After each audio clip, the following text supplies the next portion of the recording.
Well, hey guys, what's going on? It's Samantha from Lone Crow Adventures, the channel where we talk about all things camping, hiking, and backpacking. Now, this weekend we're doing a little bit of car camping, and I'm actually really excited because I'm at one of my very favorite places in the world, which is Sand Ridge State Forest in Illinois. And before COVID, this place was kind of like that diamond in the rough that nobody really knew about. But since the pandemic, the COVID campers have come out. So we went to book our regular site about 2 weeks ago, and we noticed that there were very few campsites actually left. Most of them are on the inner ring, and I hate camping on the inner ring of any campsite. Even the backcountry sites, they were all booked.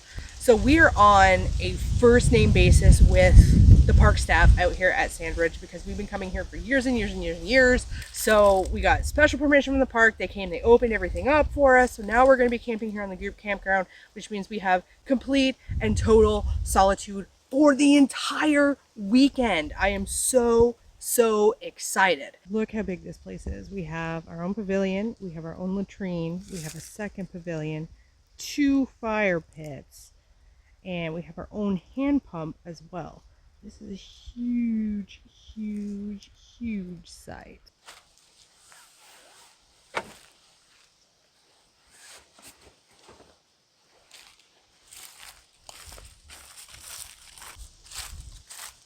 the first thing I'm going to do is get these Exped Mega Mats inflated. I'm just going to go ahead and open the inflate valve and set them over in the grass and wait for the rest of camp to be set up. These should be pretty much inflated.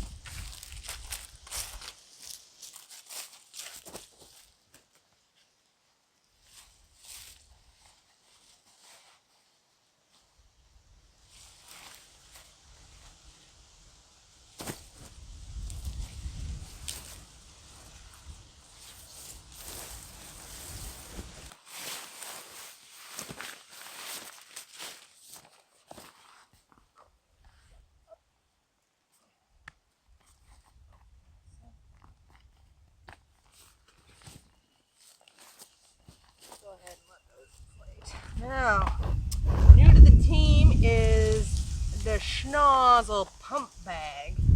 Now, these Exped mats do come with this little spongy pump. You kind of hold it like this. This works really well in warmer temperatures like it is today. In cold temperatures, I found that sponge just doesn't spring back the way I want it to. So I picked up one of these Schnozzle pump bags. And I'm going to let these inflate for a little while, and then I'm going to give this a test and see how it goes. I'm pretty excited about this piece of gear. This is just a frivolous piece of gear I've wanted for a long time. So I'm actually kind of excited to try it out. And this is my car camping tent. Oh, it's massive. It is the Big Agnes Flying Diamond 6. It's like this mansion of a car camping tent. Super windproof. Super storm proof. I mean, it's great. So that's what we're going to be sleeping in this weekend, and I just love Big Agnes tents. I've got one for car camping, and then I have a Big Agnes Tiger Wall Platinum 3 for backpacking as well. I love Big Agnes. It's kind of interesting to see if I can actually get this tent set up by myself. I have before, no problem, but it's actually fairly windy today, so might have a little bit of a problem today until we get it all kind of staked out and whatnot. Sarah's at work today. She'll be out here shortly. She's on her way out.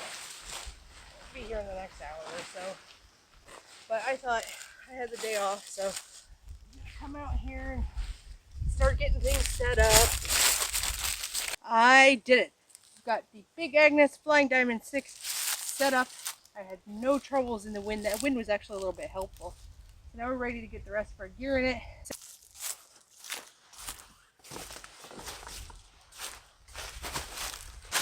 Well, a little bit of leaves never hurt anybody. Time to make the beds.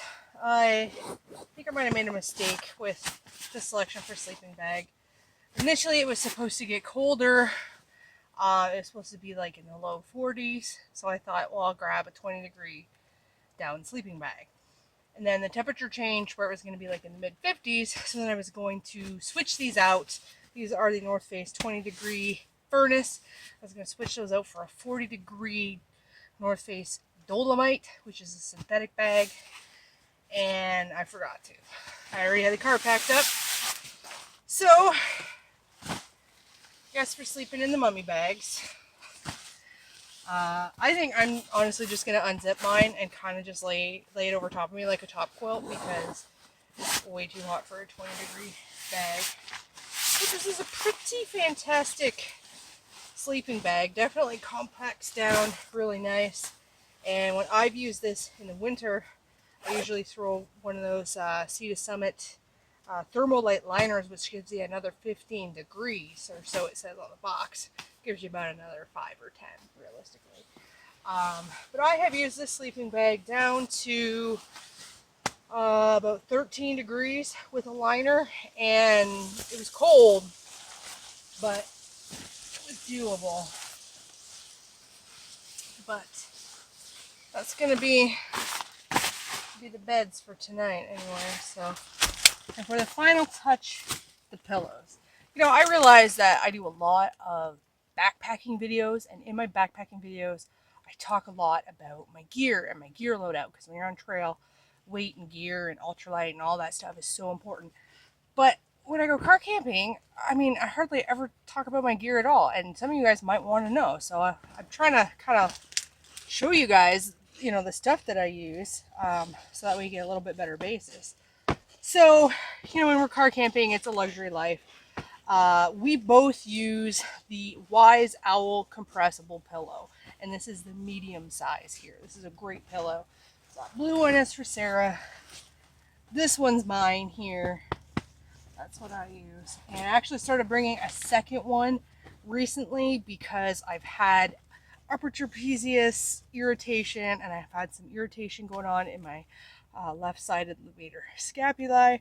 So because of that, I just kind of want my head to be up a little higher and just to have some different options for positioning. I'm going to the chiropractor next week. I know, I'm a therapist. It's terrible. I can't fix myself. No. So we'll see what he has to say about it. But until then, got a second Wise Owl pillow. Now, Sarah likes to snuggle with a pillow. And at home, this is one of her dirty little secrets, she has this pillow called Pieces, which is an old pillow that's like, you know when you've used your pillow so long it goes like lumpy and gross? Well, that's the pillow she uses to snuggle with. So what made a perfect substitution for camping was the Thermarest compressible pillow, because it definitely, you can kind of snuggle up with it and it changes shapes and everything. So it's like a portable Pieces, because we would go on these camping trips and, you know, Pieces was too valuable. He couldn't come on the trip. So this is Sarah's snuggle pillow. And I also have my own snuggle device. This is a $2 Menards fleece blanket that we got on Black Friday. So I broke this shoulder. I know I'm full of problems. I broke this shoulder years ago, and sometimes when I'm laying on this side, my shoulder kind of folds inward and up and it hurts. So I find if I take this, if I'm going to lay on that side and just kind of fold it up under here, you know, on the side with my pillow up here, I just sleep a little bit better. I mean, I don't bring this thing backpacking, I just suffer. But when I'm at car camping for $2, that solves my problem. So that is the sleep system that we're going with for this trip. So this is another new piece of gear. This is the Mammoth cooler. This is the Cruiser 25 in the beautiful sea foam. Now, normally when we go car camping, we have a big 65 quart Orca cooler that we bring with us. And we had that for about 9 or 10 months. And one of the hinges back here cracked, I think because we were dumping the ice out of it. I think that was the injury that we caused to the cooler. But anyway, my company recently got bought out by another company, and we have this reward program at work where you earn rewards, you know, points for doing, you know, wonderful things and being an awesome person. So I cashed in my rewards, so I got this, you know, $160 cooler for absolutely free. Price is right. So we're going to try it out. And what I'm using this one for, this has got all of our food in it. And wow, it's held the ice really good so far. So this one says it's supposed to hold ice up to 3 days. we will see. This is not a bear-proof cooler. It looks like a bear-proof cooler, but it you know, a bear could easily, you know, pull this open. Probably easier than I could. Pull that open and get into it. It doesn't have any spots on it where you're supposed to put the padlock through it like the Orca does or like the Yetis do. So it's not a bear-proof cooler, but it will hold ice for a long time. I think that's what it says. It's the first time we've had it out. So maybe I will do a review of this in the future. We'll see how it goes. But I always like free. Free is a good price. So this is our bathroom here. This is the King Camp multi-sense.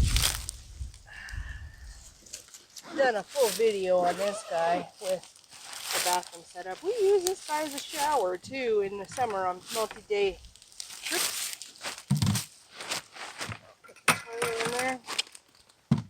So we got all the essentials here. We got hand sanitizer, wipes.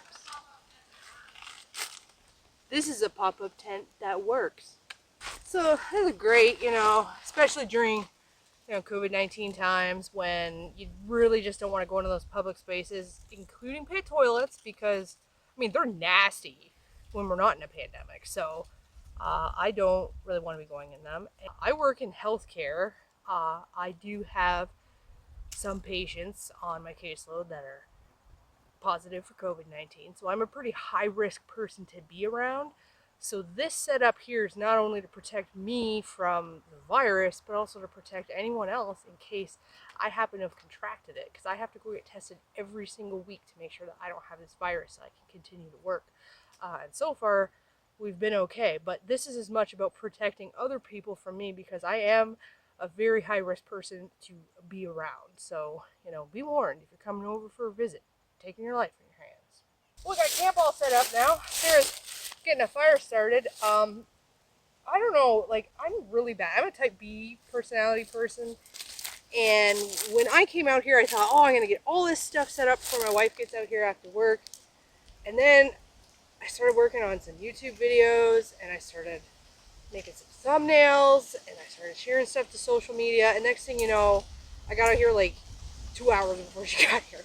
So nothing got done. So I brought out, I was going to go in the woods, and I was going to make myself on my little bushcraft grill, I was going to make some chicken fried rice for lunch. Well, it's 3 o'clock. I haven't had lunch yet. So now she's here because she got off work early, and now I have to share my lunch with her. So I guess we're going to cook lunch. And then I guess once we're done cooking lunch, we're probably just cook supper right after that, because, you know, it's almost supper time.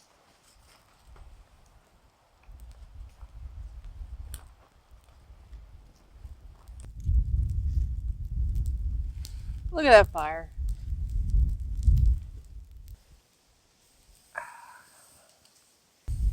We'll add some spices to it. So this is going to be resentment fried rice, because Sarah's kind of mad that I, you know, have this wonderful lunch all to myself. Maybe you should tell the whole story. All right. What was the plan? Well, the plan was for me to get my act in gear and get out here early enough to have my lunch at lunchtime.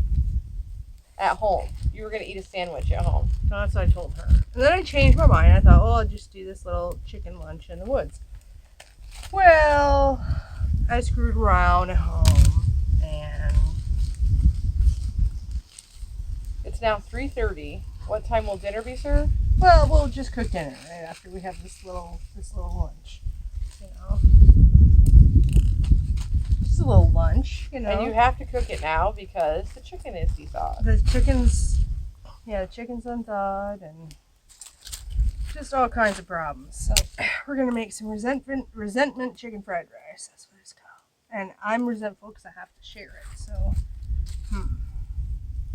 bad planning. All right.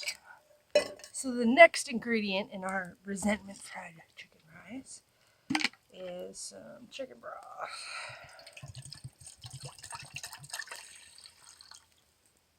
Let's use all of it. Why not? Get that to a boil. Alright, things are coming along nicely. That broth is boiling. I'm gonna go ahead and add my rice.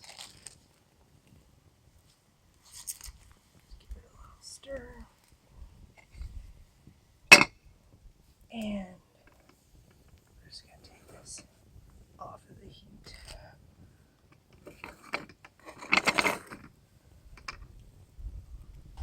Now I've got some bell peppers to fry up in butter. Oh, peppers are looking good. Alright, that chicken still a little hot. Just gonna cut it up into some little pieces. Now I'll just tear it up.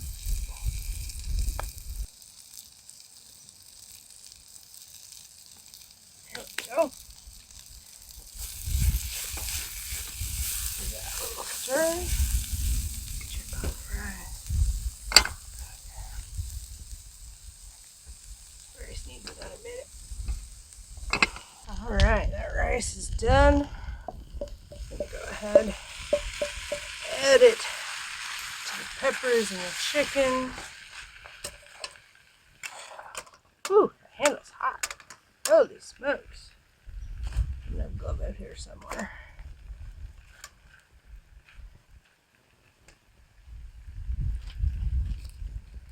And now we're gonna add some soy sauce.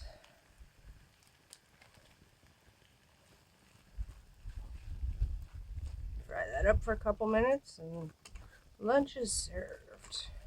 Resentment fried rice.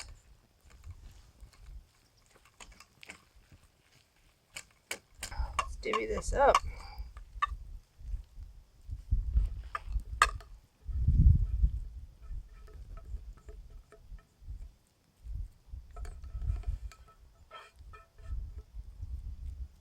Pretty good looking lunch. Alright, let's give it a try.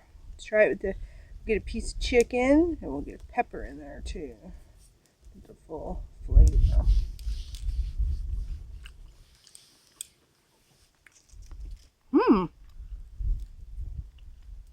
Nope. Resentment fried rice. Delicious.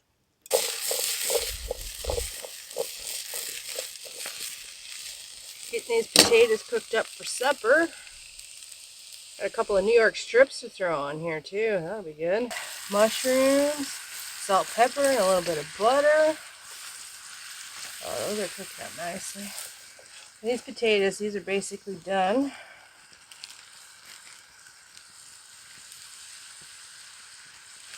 I've got some fresh dill to add to these. You don't want to put your fresh herbs in there until, everything's almost done cooking. Just burn them. Fresh dill from the garden. Give a nice flavor with that salt and pepper that's on there.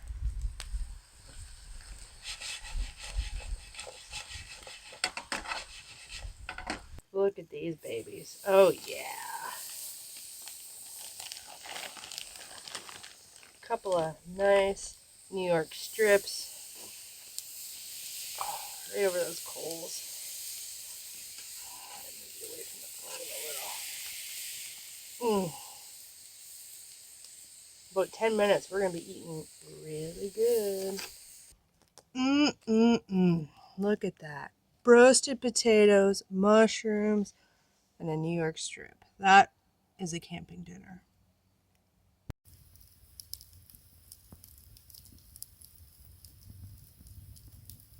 We are going to go ahead and curl up in our sleeping bags, and the temperatures actually dipped down. I didn't check what the actual temperature was, and I didn't bring a thermometer or anything with us. But I'm actually glad I opted to bring the 20-degree bags. What do you think? You brought the 20-degree bags because you forgot the 40-degree bags. I know, but I'm kind of happy that, I did. I think it's supposed to be in the mid to low 50s, so at least it'll be comfortable. Yeah, that's what I'm thinking. I can already feel myself getting toasty.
Boy, those leaves are really coming down.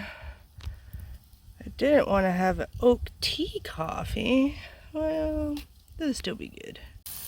Look at that. It's breakfast time. Yep, that's a pretty good looking breakfast.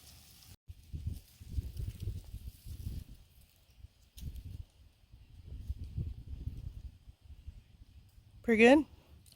Delicious. You know what would be really good with this? Another pot of coffee. So funny thing, we rented the group site, you know, talked to the guy. But one of the other rangers came around this morning and he left the gate open, and then all these people started showing up. And then there was all of a sudden there's like this family that shows up at the pavilion, and like grandma and grandpa get out of the car. There's like 25 kids, you know, big family reunion. So we decided to turn this into a one-nighter. We're gonna get out of here. Steelers are playing today anyway, so we're gonna go home and watch them, and hopefully watch them go 8-0 this season. So that's a weekend. So thanks for coming out and spending the weekend with us. We'll see you guys on the next one.